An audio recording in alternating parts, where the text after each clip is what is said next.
One of the most important parts of your home buying journey is figuring out exactly how much money you need to put down on a house. But what if I told you that it's not actually you or even your bank that decides that amount, but it's actually the government? And these limits determine all sorts of things, like the kinds of loans that you can get, what the interest rate is going to be, and even how much down you're allowed to put on your first home. And these limits change every single year. And so if you want to buy a home in 2024, you're going to need to know what these limits are. But more importantly, you want to learn how to use this knowledge to not only get the best mortgage possible, but to do so with putting the least amount of money down. And what's absolutely shocking is how few loan officers and even real estate agents know about this. And so in this video, I'm going to show you exactly how to use these new loan limits to get the best mortgage possible if you're buying a home this year. So for starters, the conforming, or rather the standard loan limit for conventional loans in America is going up from 726,250 to 766,550. And so this increase isn't just based on the increase from the start and end of 2023,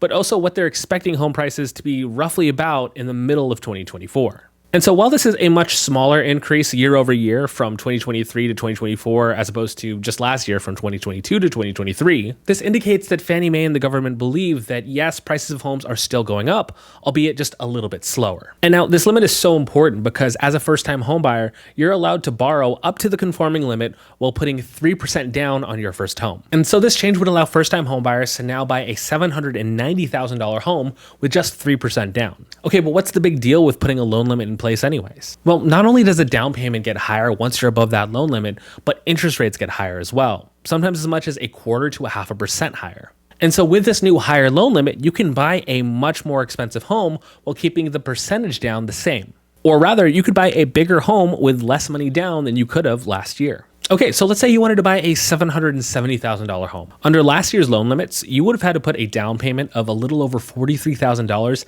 to get to that conforming loan limit. But with 2024's new loan limits, you would only have to put 3% down, so that's a little over $23,000 instead. Is the payment going to be the same? No, of course not. You're going to be borrowing more with the new loan limits. In fact, the difference between those two loans would be about $150 a month based on a 7% interest rate. But the difference is that extra $20,000 that you would have had to put down as a down payment based on the old loan limits. And so at that point, you have to figure what's more important to you. Is the monthly payment going to be more important?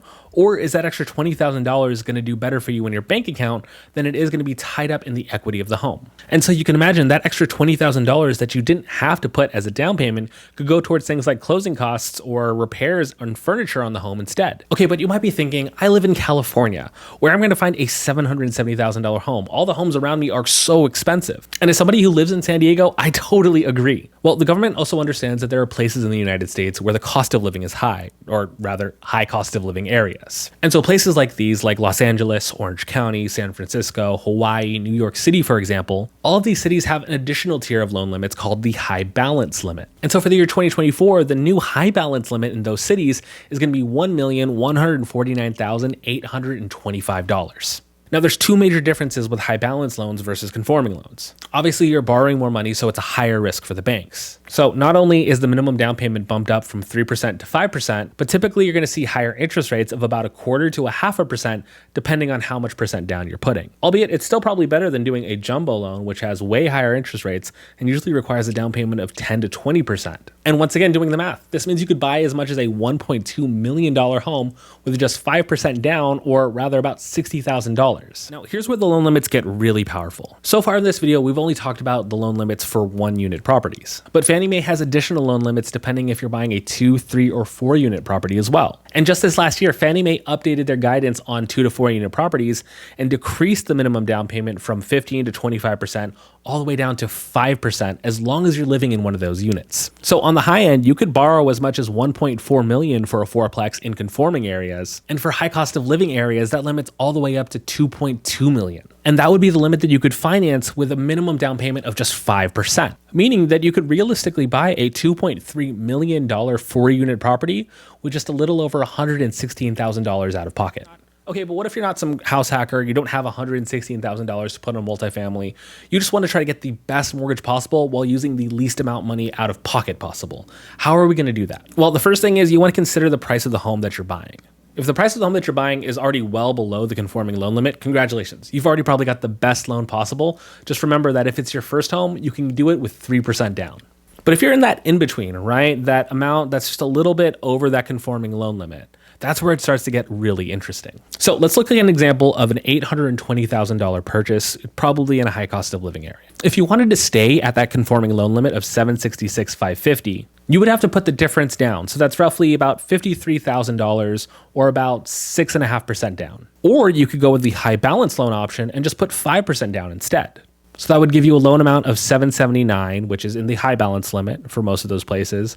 And your down payment would be right around $41,000. So at first glance, when you're looking at this, you've got a difference in down payment of about $12,000.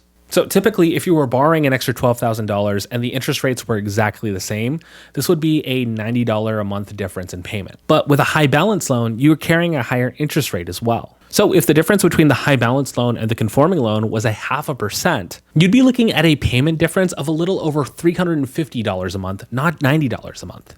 And therefore, you'd have to decide what's more important to you, that monthly payment savings or that cash out of pocket savings.